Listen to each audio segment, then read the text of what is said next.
Қазақстан тағы да көш бастады. Бірақ бұл жолғы рекорд мақтаныш емес, қоғамның қасіреті.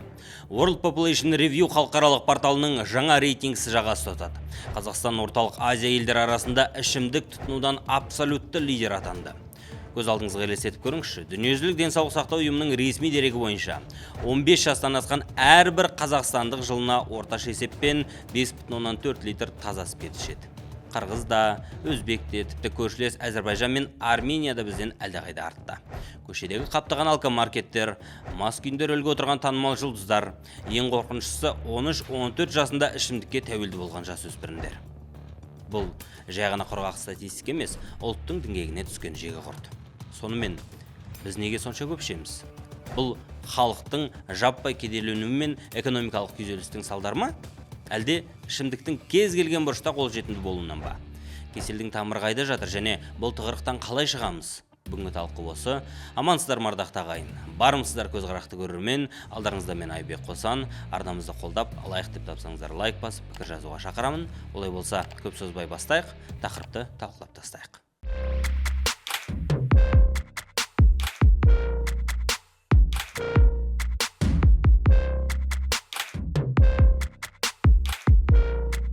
Осы күндері мас жүргізушілердің кінәсінен 2 жол көлік оқиғасы тіркелді. Мас жүргізуші жол жұмысшыларын қағып, соның салдарынан 3 адамның 2-і қаза тапты. Мас күйінде көлік жүргізіп, мандатынан айырылды. Астанада мас күйінде көлік тізгіндеген судья ұсталды. Павлодарда мас күйде көлік жүргізген 2 жүргізуші ұсталды. Қызылордалық полицейлер мас күйде көлік тізгіндеген жүргізушіні ұстады. Бұл күнделікті ақпараттық лентаның үйреншікті хроникасына айналған көріністер. Біз бұған етіміз өліп үйреніп те қалғандаймыз. Бірақ бұл тек айсбергтің көрінетін ұшы ғана. Жақында World Population Review халықаралық аналитикалық порталы жаңа жаһандық рейтингті жариялады.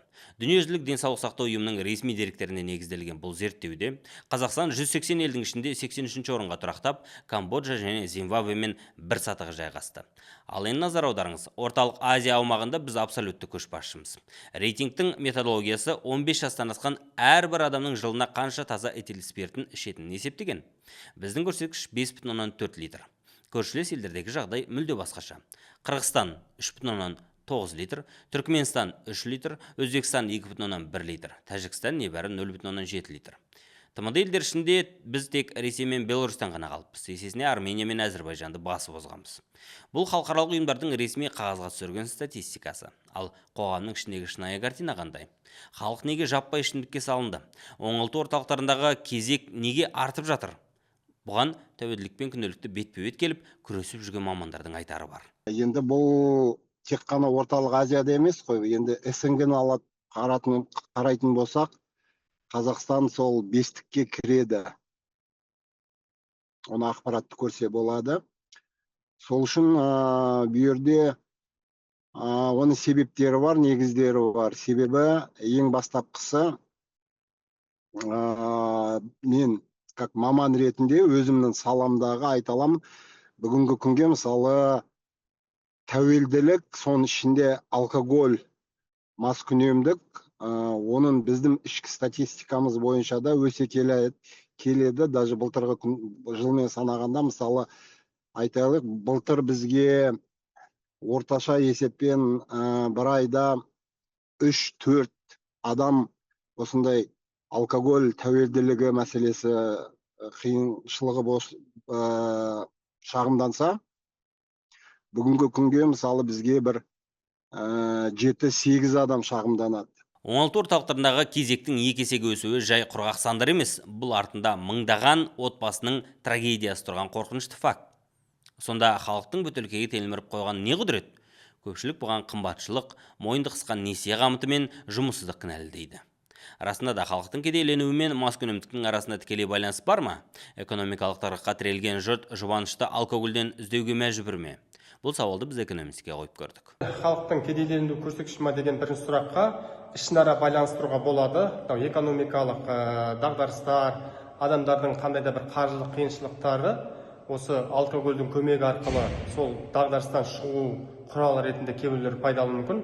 Кейбір жағдайда бұл азаматтардың әлеуметтік ортасы, қандай да бір мәдени салтына да тікелей байланысты болып келеді. Сол үшін де бұл екі жақты қарастырылатын жағдай деп есептеуге болады. Демек, мәселе тек қалтаның жұқалығында ғана емес екен.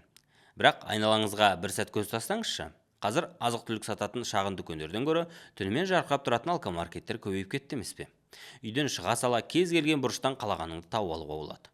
Мамандар дәл осы қолжетімділік тәуелділіктің ең басты драйвер екенін айтып дабыл қағуда. Ең бастапқы себебі сол алкоголь қолжетімді, және бұл жерде мынау физикалық, экономикалық түрі бар ғой қолжетімділіктің. Мысалы, айтайлық, осы Астана қаласында бір локацияда, мысалы, бір емес, мысалы, 5 ішкілік сататын жер орналасқан. Ол магазин болсын, жоқ ол кафе, алкоголь сататын кафе болсын, жоқ ол ана түнгі клубтар болсын.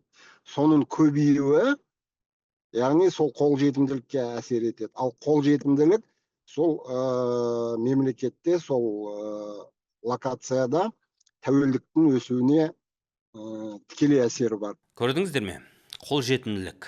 Ал енді мынадай заңды сұрақ туындайды. Егер адамдар тек жоқшылықтан, ақшасының тапшылығынан шетін болса, онда неге ақшасы тасып, атағы жер жарып тұрған байманаттар мен жұлдыздарды осы дертке шалдығып жатады? Бәлкім біз қоғамдағы өте үлкен әрі жабық проблема, жасырын маскүнемдікті байқамай жүрген болармыз.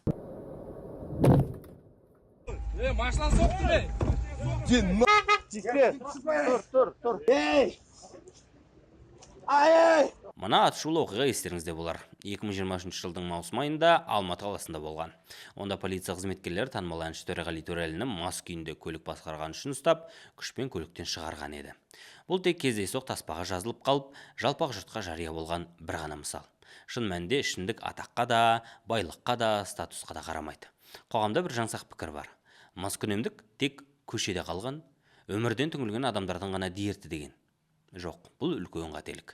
Қазір қоғамда жасырын, яғни мамандар тілмен айтқанда латентті маскүнемдік белең алып тұр. Қалталы азаматтар, медиа тұлғалар мен эстрада жұлдыздары өз проблемасын қымбат мейрамханаларда, биік дуалдардың артында, зәулім үйлерінде жасырады. Олар наркологиялық диспансерлердің есебінде тұрмайды. Сондықтан дүниежүзілік денсаулық сақтау ұйымының тізіміне де енбей қалып жатады.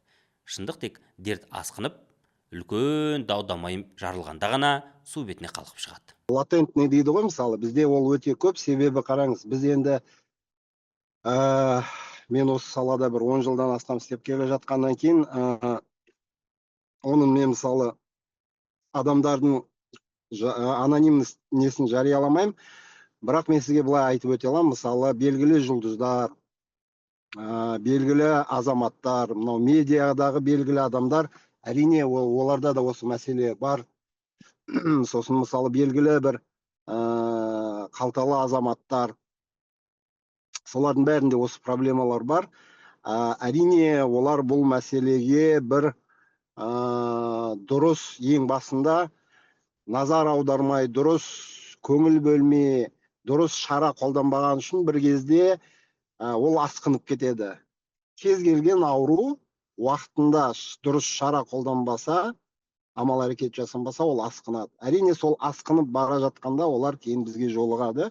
Сол үшін жалпы біздің Қазақстанда, кез келген қалада, соның ішінде әсіресе мынау Алматы мен Астанада енді көпшілік орналасқан жерде бүкіл әлеуметтік медиа, бүкіл мынау кәсіби, жалпы қаражат орталықтары болғаннан кейін, ол жерде сол латентный, яғни онша сырт көзге көрінбейтін алкоголизм осы жалпы ресми статистикамен, мысалы, бізде қанша дейік, жылына бір 100 мың адам ресми түрінде алкогольдік тәуелділікпен тіркелсе, соның бір тағы да 100 мыңын сол латентный деп қосса болады. Естідіңіздер ме? Ресми есепке кірмеген тағы 100 мың адам. Бұл тұтас бір кішігірім қаланың халқы емес пе? Ересектер ақыл тоқтатқан, қолында билігі мен байлығы бар азаматтар өз өмірін өздері құртып жатса, бұл олардың жеке таңдауы делік. Өз обалдары өздеріне. Бірақ біз бір нәрсені ұмытпауымыз керек. Ешбір адам туғанда маскүнем болып тумайды. Бұл дерт аспаннан түспейді, оның тамыры тым тереңде. Қанда, генде және ең бастысы отбасындағы тәрбиеде жатыр. Ойланып көріңіздерші, егер шаңырақта баланың көз алдында әкесі немесе шешесі үнемі ішімдік ұрттап отырса, бала үшін бұл қалыпты жағдайға айналады. Ол өскенде стрессті немесе қуанышты тек бөтелкемен ғана бөлісу керек деп ойлайды. Мамандардың айтуынша, егер ген мен орта бүлінген болса, баланың тағдырына балта шабылды дей беріңіз. Ең біріншісі мынау орысша айтқанда на генном уровне, яғни мына қазақшасы тұқым қуалайды ғой. Сол тәуелді адамның жанұясында болмаса, біріншіден әке шешесінің біреуі тәуелді болғаны, екіншіден ол қандай ортада ертеңгі күні, мысалы сол мектеп, сол ортадағы баратын жері, ертеңгі күні сол бір кәмелетке жеткенше қандай ортада өсті. Үшінші себеп, қандай тәрбие көрді семьяда. Яғни мысалы енді оның бәрі байланысты ғой. Адамның жалпы тағдырында сол екі факторлар бірігіп қосылса, онда 99% беруге болады. Болашақта әйтеуір бір 20 жасында ма, 25 жасында ма, 30 жасында ма, адам бәрібір міндетті түрде тәуелділікке жолығады. 99%, естідіңіздер ме? Бұл үкіммен тең ғой. Бірақ бұрын біз жаман ортаға түсіп 20-25 жасында ішіп кетіпті дегенде естіп жататынбыз. Ал қазірше? Қазір бұл дерттің жасарып кеткені соншалық, статистика кез келген ата-ананың төбе-жасын тік тұрғызады. Бәрі кінәсіз көрінетін тәтті энергетиктерден, жеміс дәмі бар электронды шылым мен жеңіл sıрадан басталады. Қазіргі жасөспірімдер үшін бұл тренд, бірақ сол трендтің арты қайда апаратынын ешкім ойламайды. Сенесіздер ме? Қазіргі оңалту орталықтарына 13-14 жастағы мектеп оқушыларын ата-аналары өз қолдарымен жетектеп әкелуге мәжбүр. Олар енді ғана оң солын танып келе жатқан балалар емес пе? Тыңдап көріңізші, бұл нағыз трагедия. Өзіміздің ішкі статистикамыз бар. Әрине біз, мысалы 10 жыл бұрын, осы жалпы наркотик болсын, кез келген химиялық зат дейміз ғой, алкоголь болсын, тәуелділікпен бізге жолыққан науқастардың арасында 17-18 жас деген сирек. Мысалы бір 30 адам ішінде сондай біреуі шықса, біз соған таңғалатын едік. Бүгінгі күнге кейін бара-бара 16 жас болды, 15 жас болды, 14. Бүгінгі күнде бізде бір біздің клиент, бір қыздың анасы бізге өзінің қызын алып келді, 13 жасар қызын. Ол қызда сол бізге алып келген кезде қызының тәжірибесінде уже бір жылдай бірінші алкоголь болды. Әрине энергетик, кейін бағанағы сыра, вино и бір кезде уже крепкий алкогольдер де болды. Яғни бізге алып келген баласы 13 жаста кәдімгідей үлкен адам сияқты сондай химиялық заттарға тәуелді адам. Сол үшін бүгінгі күнге мысалы біз әрине ол 13 жасар қызды қабылдай алмаймыз. Біз оны басқа бір нелерге жібердік, себебі біз жас балдармен істемейміз, ондай жауапкершілікті аламаймыз. Бірақ бүгінгі күнге орташа жас ол 14-15. Одан бүгінгі мамандар сол тәуелділікпен жасайтын нарколог, психиатр негізгі мамандары ол таңғалмайды. 13 жастағы қаршадай қыздың маскүнемге айналуы қоғамның бетіне басылған таңба. Бұл жай ғана статистика емес, біздің ортақ немқұрайлылығымыздың, үлкендердің бейқамдығының анық көрінісі. Ойлаудың өзі қорқынышты. Гүлдей жайнап, күліп ойнайтын шағында ол баланың тұла бойын химиялық у жайлап жатыр. Бірақ ішімдік мәселесін қазбалаған сайын, оның артынан еретін тағы бір үлкен құбыжықтың құлағы қылтияды. Ол қазіргі жастар арасында өрттей қаулаған синтетикалық есірткі эпидемиясы. Сіздер, біз алкоголь талқылап жатырмыз ғой. Бұған есірткінің қандай қатысы бар деулеріңіз мүмкін. Қатысы бар, болғанда қандай. Бұл екеуі бір-бірінсіз өмір сүре алмайтын, адамды тірідей шірітетін жалмауыздың елесі. Жасөспірімдердің санасы мен ағзасын тас-талқан ететін бұл екі дерт өзара өте қорқынышты симбиоз құрған.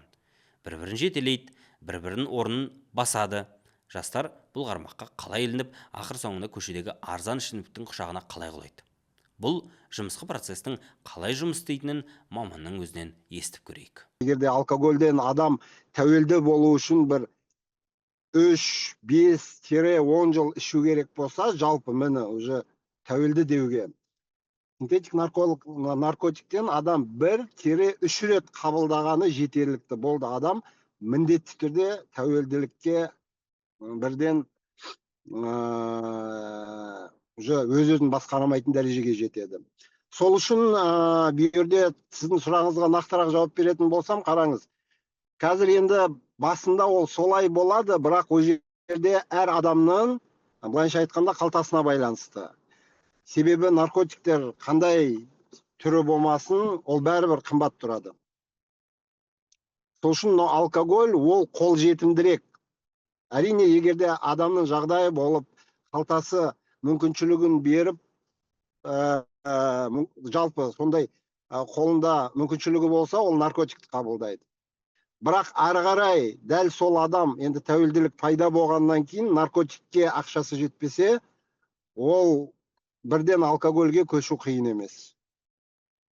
И статистика бойынша сондай болып жүріп тұрады. Сонымен, дерттің тамырын тапқандай болдық. Экономикалық күйзеліс, адым сайын алдыңнан шығатын дүкендердегі арақ-шарап, алкомаркеттер, жасырын маскүнемдік, тұқым қуалау және жастарды жайлаған есірткімен астасқан тұйық шеңбер. Ең басты сауал, бұл батпақтан қалай шығамыз? Дүниежүзілік рейтингтегі масқара, Орталық Азиядағы көшбасшылықтан қалай құтыламыз? Ең бірінші ойға келетін ең оңай жол тыйым салу немесе бағаны аспандатып жіберу. Егер мемлекет алкогольге салынатын акцизді күрт көтеріп, бағаны шарықтатып жіберсе, халық ішуді қоя ма? Бұл қадам жағдайды түзей ме, әлде көлеңкелі нарықты қыздыра ма? Экономистің жауабына құлақ түрейік. Мемлекет тарапынан егерде акциздің бағасы қымбаттайтын болса, ол алкогольге деген сұранысты төмендетуі мүмкін, әсіресе жастар арасында. Бірақ та кейбір тұрмысы төмен азаматтар жағдайы келмегендіктен арзан, яғни сапасыз алкоголь өнімдерге де бағытталып, сол жаққа қарай сұранысты арттырып жіберуі мүмкін. Сол үшін де мынау акциз саясаты бірінші кезекте мынау халықтың арасында профилактикалық жұмыстарға, жалпы алкогольдің өмір салттан тыс болу керектігі, оның зиян екендігін, яғни сондай бір жұмыстардың атқарылуымен қатарынан жүзеге асыру керек. Мәселенің түйініне келсек, дағдарысты шешудің ең төте жолы тыйым салу немесе акцизді аспандату деп жатамыз. Бірақ тереңірек үңілсек, жалаң салықты сауғаннан түйткіл тарқамайды. Қалтасы жұққа несиеге байланған халық қымбатқа тісі батпаған соң ішуді сап тыймайды, керісінше көлеңкелі нарық қыза түседі. Жертөледе қайнатылған сапасыз паленка, ажал сепкен арзан спиртке сұраныс артып, жұрт жаппай улануға көшеді. Бұл экономикалық әрі әлеуметтік заңдылық. Ендеше бізге жалаң тыйым емес, қоғамды сауықтыратын ауқымды кешенді терапия қажет. Бірінші кезекте удың қолжетімділігін қайта қарау қажет сияқты. Тұрғын үйлердің қақ ортасында, мектептің іргесінде самсап тұрған алкомаркеттердің жұмысын заңмен шегелеп, қатаң реттемейінше, қандай насихат айтсақ та құмға сіңген сумен тең.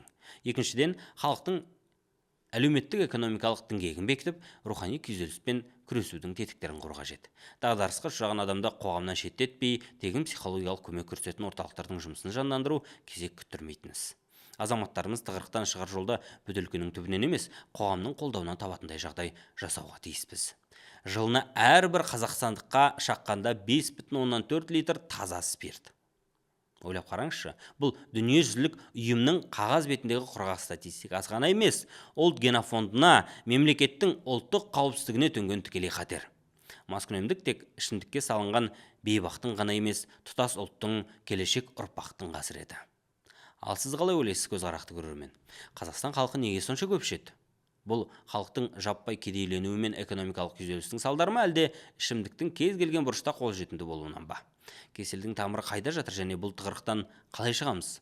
Пікіріңізді міндетті түрде жазыңыз, біз үшін әрбір оқырманның ойы маңызды. Шығарылым ұнаса лайк басып, чаттарда бөлісіңіздер. Бұл сапалы қазақ тілді сараптаманың дамуына қосқан үлесіңіз.